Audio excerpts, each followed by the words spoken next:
이 세상 가운데 지배력과 공격력에 의해서 형성된 사람들이 많을수록 그곳은 지옥 아닌 지옥입니다. 어릴 때부터 지배하는 법, 공격하는 법만 무한 경쟁으로 가르친 이 사회, 아마 우리가 지금 위기로 느끼는 사회 한 부류의 모습이 아닐까 생각해 봅니다. 그러나 사람 살기 좋은 곳, 이 땅에 하나님의 나라를 맛볼 수 있는 곳은 베푸는 능력, 협력하는 능력으로 주변의 많은 사람들에게 선한 영향력을 미치는 그리스도인들이 펼쳐가는 삶의 영향력이 바로 천국을 맛볼 수 있는 오늘날 우리가 살고 있는 삶이 될 수 있을 것입니다. 천지를 말씀으로 창조하신 하나님을 기억하십니까? 성경 창세기 가장 첫 페이지 1장 1절에 태초에 하나님이 천지를 창조하셨다. 수많은 자연과학자들, 수많은 인류학자들이 이 성경 첫 장 첫 줄을 부인할 수 없는 진리임을 다 이야기합니다. 한동안은 이 진리의 창조론을 거역하기 위해 진화론이라는 학설을 내놓았지만 반짝 읽고 쓸 한 시험의 제목은 될지어도 진리가 아닌 것으로 판명됩니다. 하나님이 창조한 이 세상, 창세기 1장 2절은 그렇게 말합니다. 땅이 혼돈했다, 공허했다, 흑암이 깊음 위에 있었다. 하나님의 영은 그 가운데 역사하셨다. 하나님께서 빛이 있으라고 말씀하시니 빛이 있었다. 빛이 비치는 이 세상, 하나님 보기에 아름다웠다. 이 놀라운 하나님의 창조의 역사 속에 하나님은 인간을 만들고 심히 아름다웠다고 격찬하면서 그 인간의 타락도 하신 하나님이 영원한 구원의 비밀을 선포하십니다. 창세기 3장 15절에 내가 너로 여자와 원수가 되게 하고 내 후손도 여자의 원수가 되게 하리니 여자의 후손은 내 머리를 상하게 할 것이요 너는 그의 발꿈치를 상하게 할 것이라. 예수 그리스도의 메시아로 구원자 그리스도로 오실 것을 이미 천지 창조 후에 예언한 예언은 하나님 말씀의 신비한 비밀 중의 비밀입니다. 놀랍게도 말씀대로 예수 그리스도께서는 천의 몸으로 잉태하여 오셨고 고난당하셨고 십자가에 달려 우리의 죄값을 완전하게 지불하고 죽으셨습니다. 그 예수 그리스도께서는 말씀대로 사흘 만에 부활하셔서 이 땅을 사는 모든 믿고 구원받은 성도들에게 당신이 주신 생명이 영원한 생명, 썩지 아니할 것으로 다시 살아날 부활의 놀라운 확정으로 부활의 첫 열매가 되셨습니다. 이제 예수 그리스도를 믿음으로 영접하고 물과 성령으로 거듭나 하나님의 거룩한 자녀가 된 우리에게 죄와 사망의 권세로부터 자유를 선포해 주신 예수 그리스도.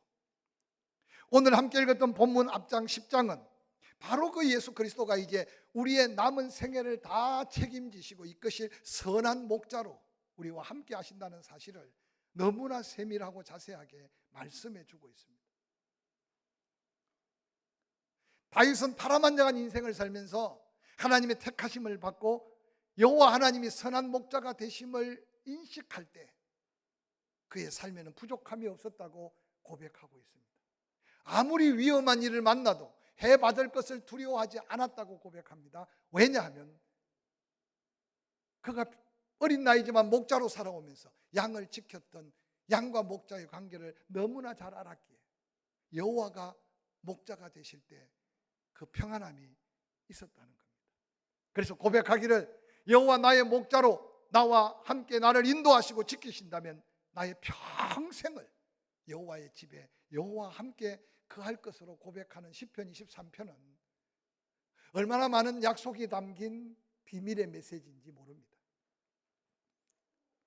부활주의를 보내고 예수 부활, 내 부활을 고백하면서 죽어도 다시 살 확신이 있는 믿음이 있다면 그 믿음은 이제 우리의 삶의 능력이 되어서 그 믿음으로 삶을 변화시켜가는 거룩한 능력의 주인공들이 될 수 있기를 주의 이름으로 간절히 축원합니다. 선한 목자이신 예수 그리스도의 권세와 능력을 이제 예수 그리스도는 본문을 통해 다시 한번 어떻게 죽은 자가 다시 살아나느냐, 당신의 부활을 예고하듯이 그의 제자들과 예수 그리스도를 부인하는 수많은 유대인들에게 예수님이 사랑하는 가정에 엄청난 슬픔과 고통을 안겨주면서 그 하나님의 영광을 재현하고 있는 말씀이 오늘 본문의 말씀입니다. 요한복음 11장 3절은 이렇게 기록합니다. 이에 그 누이들이 예수께 사람을 보내어 이르되 주여 보시옵소서, 사랑하는 자가 병들었나이다. 이 사랑하는 자가 병들었다는 말 속에는 마리아와 마르다가 볼 때 이 병은 살 수 없는 병, 이 병은 죽음으로 이끌 병, 그래서 죽기 전에 예수님이 오셔서 고쳐달라는 긴급한 전갈이었습니다. 지금 예수님은 이미 예루살렘 수전절을 보내고 유대인들의 심각한 핍박을 피해서 여리고 동쪽 요단강 건너편, 예수님이 침례 요한에게 침례를 받았던 베단이라는 곳에 머물러 있었습니다. 마리아와 마르다는 사람을 보내 급한 전갈을 예수님께 띄웠습니다. 죽을 병에 시간을 재촉하는 현장 가운데 그 긴급한 연락을 받고 예수님은 이렇게 말씀하셨습니다. 요한복음 11장 4절입니다. 예수께서 그 급한 부르심을 들었다 이르시되 이 병은 죽을 병이 아니라 하나님의 영광을 위함이요 하나님의 아들이 이로 말미암아 영광을 얻게 하기 위함이라고 말씀하십니다. 마르다와 마리아는 이제 곧 죽어가는 오라버니를 바라보면서 그래도 그 믿음의 신락 같은 믿음이 예수님이 오시면 이 병을 고칠 수 있을 것이라는 확신이 있어서 의원을 찾거나 약을 쓰지 않고 긴급하게 사람을 보낸 겁니다. 근데 예수님은 이미 나사로의 상황을 살펴보시지도 않고 이미 단언하기를 죽을 병 아니야, 하나님의 영광을 위한 병이라고 말씀합니다. 저는 이 짧은 한마디 본문을 통해 하나님은 이미 사랑하는 형식만 갖춘 게 아니라 마리아의 마르다 또한 나사로의 그 삶의 여건뿐만 아니라 그 10년까지도 들여다 살펴보시는, 아니 모든 형편과 사정을 아시는 예수 그리스도의 모습을 성경은 우리에게 비춰주고 있습니다. 여러분이 믿는 예수는 어떤 예수며 여러분이 체험한 예수는 어떤 예수입니까? 아니 여러분이 기도하는 예수는 어떤 예수고 여러분이 의지하는 예수는 어떤 예수입니까? 사람의 힘으로 해결할 수 없는 엄청난 슬픔과 엄청난 위기 속에 빠져 있는 마르다와 마리아, 나사로의 가정, 모든 사람들은 안타깝게 애타게 어떤 힘으로도 도움이 되지 않는 상황을 마음 아파하는데 예수님은 태어날 정도로 죽을 병이 아니라고, 하나님의 영광을 위한 하나님의 역사라고. 아마 마리아와 마리다의 마음을 한번 살펴보면 이보다 더 급할 수 없고 이보다 더 불안할 수 없고 이보다 더 걱정되는 일이 없을 겁니다. 저는 이 말씀을 묵상하면서 혹시 이 말씀을 듣는 저와 여러분의 삶 속에 하나님의 뜻과 예수 그리스도의 어떤 계획을 생각지 않고 너무 조급하게, 아니 너무 불안에 떨며 너무 염려하고 너무 걱정하고 있지는 않는지 우리 삶을 한번 돌아보는 시간이 되었으면 좋겠습니다. 이틀을 머무릅니다.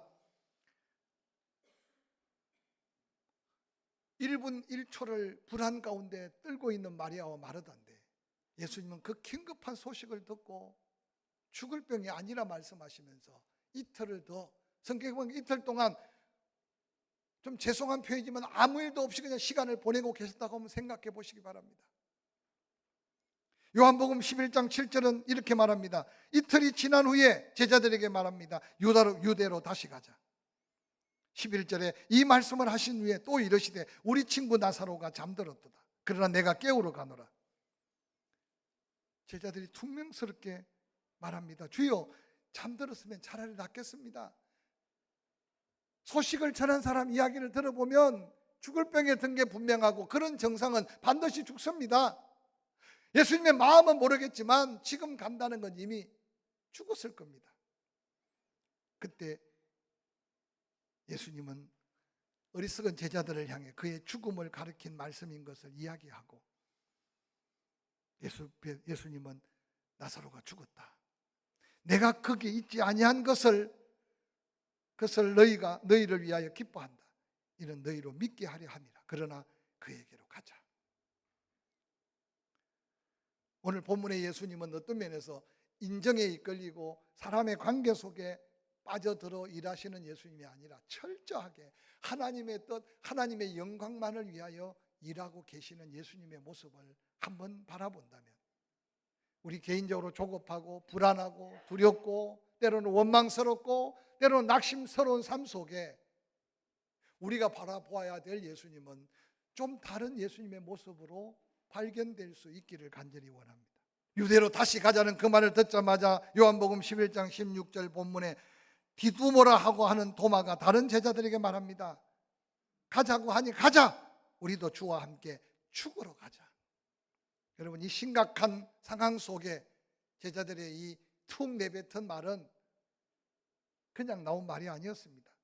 바로 요한복음 10장 31절에 보면 예루살렘 솔로몬 행각은 바로 예루살렘 성전 미문 앞에 넓은 뜰 속에 주변에 행각으로 이어진 곳인데 예루살렘 성전을 드나드는 사람은 다 이 솔로몬 행각 앞에 만나게 됩니다. 그런데 그곳에서 많은 유대인들이 돌을 들어 예수님을 죽이려고 했습니다. 예수님을 죽이려고 하는데 제자들인데 성했겠습니까? 아마 죽을 뻔했다고 생각해 보십시오. 그래서 극적으로 그 자리를 벗어나 감람산을 넘고 여리고를 지나서 요단 평원을 지나 지금 베다니 요한에게 침례를 받던 그 자리에 피하여 머무르고 있었던 현장을 한번 상상해 보시기 바랍니다. 그런데 예수님께서는 이제 다시 유대 마을로 다시 가자고 하니 엊그제 그 엄청난 위기를 느꼈던 도마는 예수님께 어떤 일을 하고 하나님의 어떤 영광을 이룰 때에 대한 관심보다는 유대인들의 돌을 던졌던 그 두려움의 현장만 생각이 난 거죠. 그래서 제자들에게 퉁명스럽게 가자니까 가야 되는데 예수님이 죽으려고 가니 우리도 죽으러 가자 이렇게 말하고 있습니다. 훗날 그 도마는 부활하신 예수님 앞에 부끄럽게 못자국에 손가락을 허리에 창자국에 손을 넣어보고 믿음으로 부끄러움을 당했습니다. 그래서 도마의 별명은 늘 의심 많은 도마라는 별명을 붙이고 살지 않았습니까? 사랑하는 성도 여러분, 여러 가지 힘들고 어려운 삶의 여건들이 우리 앞에 계속 펼쳐질 때 단순하게 내 생각으로 환경을 바라보지 마시고 단순히 내가 느끼는 느낌만으로 내 마음을 추스리지 마시고 예수 그리스도의 마음을 헤아려 가며 그 말씀 한 말씀 한 말씀으로 의심을 물리치고 두려움을 이겨나갈 수 있기를 주의 이름으로 간절히 축원합니다. 제가 가끔 강조했지만 믿음의 가장 큰 적이 뭔지 아십니까? 의심이라는 모래 위에 집을 지은 것처럼 어느 순간 우리의 믿음을 무너뜨립니다. 의심함으로 믿음을 잃기 시작할 때 가장 먼저 찾아오는 불청객이 있는데 그게 바로 두려움입니다. 매스컴을 듣고 여러분의 여러 가지 경제 여건들을 살펴가면서 오늘 믿음을 잃어버린 자에게 찾아오는 이 불청객 두려움 앞에 다시 한번 당당하게 말씀 앞에 믿음 앞에 설 수 있기를 주의 이름으로 간절히 축원합니다. 침례교회 대설교가로 영국과 미국을 흔들어 놓았던 스펄전 목사님, 그런 설교 중에 이런 말을 외쳤습니다. 하나님을 두려워하는 것은 다른 모든 두려움을 이기게 한다. 하나님 앞에 두려움을 느낄 때 세상의 모든 두려움을 다 이기게 한다고 외쳤습니다. 오늘 마리아와 마르다, 예수 그리스도를 만나자마자 마르다가 말합니다. 여기 계셨다면 내 오라비가 죽지 아니하였겠습니다. 요한복음 11장 22절 그러나 나는 이제라도 주께 무엇이든지 하나님께 구하시는 것을 하나님이 주실 줄 아나이다. 여러분, 마르다의 믿음을 책망할 믿음이라고 생각하지 마십시오. 저는 이 말씀을 묵상하면서 예수님이 오신다는 소문을 듣고 마르다가 아마 감람산 기슭까지 쫓아나갔던 것 같아요. 그리고 예수님 앞에 엎드려서 말합니다. 주님이 함께 계셨으면 내 오라버지 죽지 않았을 건데 이 말씀은 원망과 탄식의 말씀이 아니에요. 마리아의 믿음의 한계를 고스란하게 우리에게 보여주는 겁니다. 죽어갈 때는 살릴 수 있다고 믿었다는 게 그 믿음이 적은 믿음입니까? 그러면서 마르다가 뭐라고 말합니까? 그러나 나는 이제라도 주께서 무엇이든지 하나님께 구하시는 것을 하나님이 주실 줄 아나이다. 부활의 믿음은 아니었던 것 같아요. 이미 오라버니는 죽어서 장사 지냈으니 우리를 위로하러 오셨다면 당신이 기도하는 위로, 당신이 기도하는 놀라운 소망의 말씀이 내게 은혜가 될 줄 믿는다는 이 믿음의 고백은 우리 속에 찾아보기 힘든 고백이 아닐 수 있을까 생각해 보시기 바랍니다. 마르다가 예수님을 만났다는 소문을 듣고 요한복음 11장 32절에 마리아도 뒤늦게 쫓아왔습니다. 왜 늦게 왔는지는 모르겠어요. 마리아가 예수 계신 곳에 가서 배웠고 그 앞에 엎드려 말합니다. 주께서 여기 계셨더라면 내 오라버니가 죽지 아니하였겠나이다 하더라. 마르다와 똑같은 마음으로, 그래도 마리아도 죽어가는 오라비 나사로가 그 죽어갈 때 예수님이 오셔서 기도했다면, 예수님이 그런 기적과 표적을 행했던 것처럼 내 오라버니도 살아났을 것이라는 이 고백이라도 그들의 믿음의 한계는 있지만, 아니 예수님이 원하시는 믿음의 고백은 아니지만 우리보다 훨씬 더 위대한 고백이 아닐까 한번 생각해 보시기 바랍니다.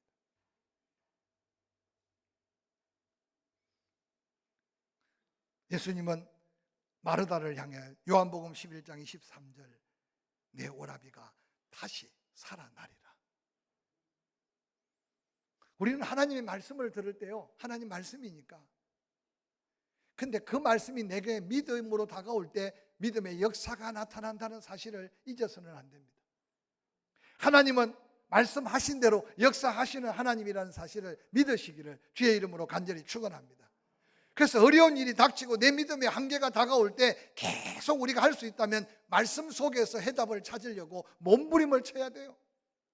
근데 어리석은 그리스도인들은 조금만 어려움과 위기가 닥치면 말씀 속에 해답을 찾는 게 아니라 내 생각 속에 사로잡혀, 내 경험 속에 사로잡혀, 그리고 계속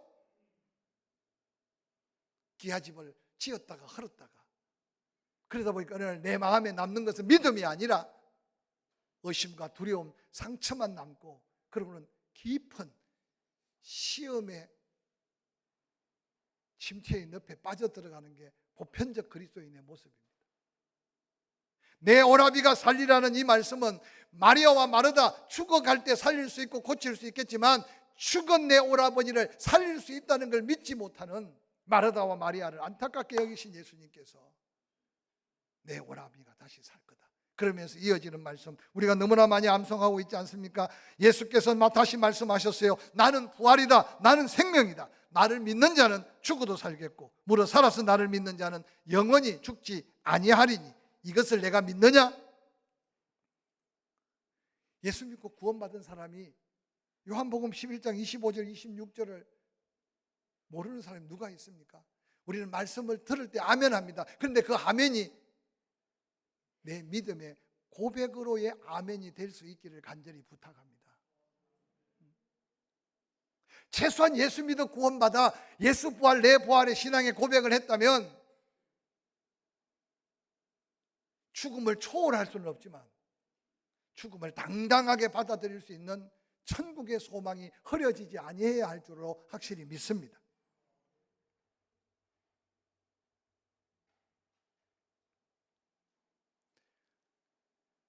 나사로를 찾습니다. 마리아와 마르다가 퉁명스럽게 예수님 늦게 오는 바람에 이미 죽었습니다. 죽은 것만 아니요, 사흘이 지났습니다. 장사한 지 썩어서 냄새가 납니다. 예수님이 찾으시니 나사로가 묻혀있는 무덤 앞으로 예수님을 인도했습니다. 무덤에 돌을 옮겨 놓으라고 말할 때 마르다와 마리아는 부활의 신앙으로 아멘 할렐루야, 죽어가는 병도 고칠 수 있지만 죽은 내 오라비를 살릴 수 있을 줄 믿습니다라고 순종하지 못했어요. 절기로 지나는 부활주일 예물 드리고 예수 부활했다고 한번 찬양하고, 그러고는 여전히 근심의 무거운 짐을 지고 세상 속에 또 묻혀 있다면 예수 부활은 나와 아무 상관없는 부활이고 예수 부활의 능력은 액세서리에 불과할 겁니다.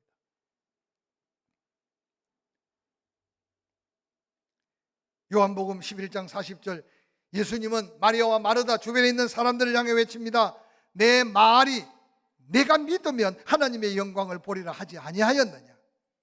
내가 믿으면 하나님의 영광을 보리라고 말씀하신 말씀. 그때 마리아와 마르다가 정신이 아마 번쩍 들었던 것 같아요. 슬픔 속에, 마음속에, 낙심 속에. 그러고는 예수님도 아무것도 하실 수 없다고 생각하는 절망 속에 예수님 앞에 섰던 마리아와 마르다, 그의 마음을 확 뒤집어 놓았던 것은 예수님의 말씀이에요. 내가 말하지 않았느냐. 내 말을 믿으면 네가 하나님의 영광을 보게 될 것이라고. 그때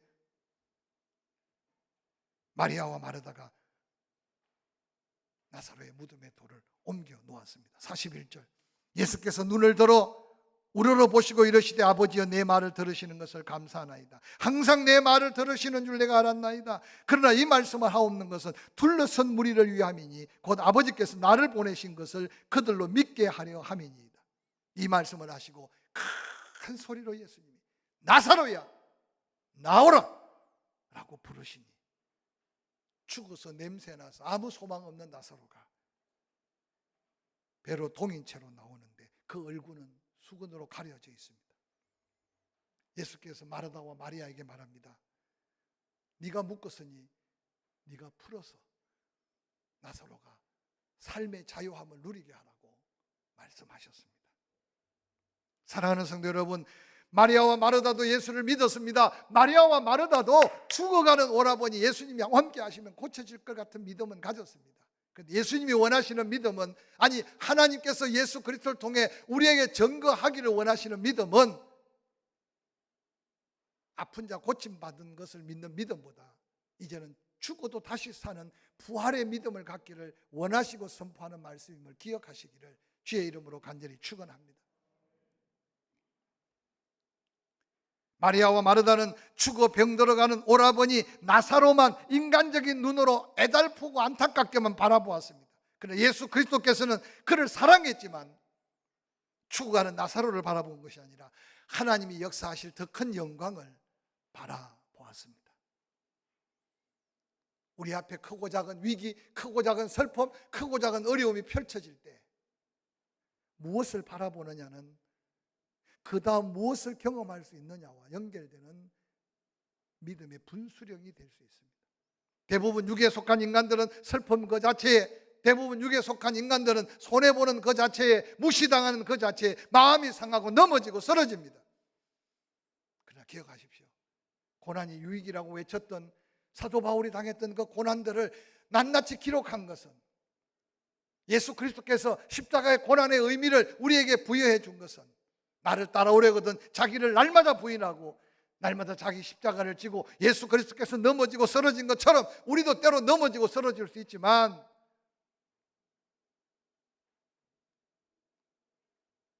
십자가 없는 부활이 없다는 사실을 깨우쳐서 우리의 사명이 클수록, 하나님께 받을 은혜가 클수록 견뎌야 될 고난도 크다는 사실을 기억하시기를 주의 이름으로 간절히 축원합니다. 오늘 우리에게 외치라고 하는 말씀이 뭐겠습니까? 에바다라고 외칠 때, 달리다굼이라고 외칠 때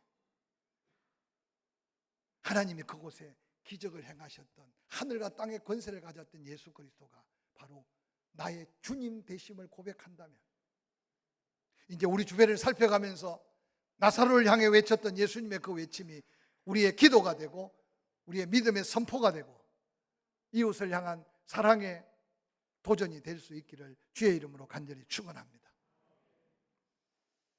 마르다와 마리아가 꽁꽁꽁 묶었던 그 오라버니, 살려놓으신 예수님께서 마리아와 마르다가 할 수 있는 걸 도전합니다. 풀어줘라. 너희가 믿음 없어 묶여놨지만 이제는 하나님이 살리셨으니 풀어줘라. 그 자유를 선포하라는 겁니다.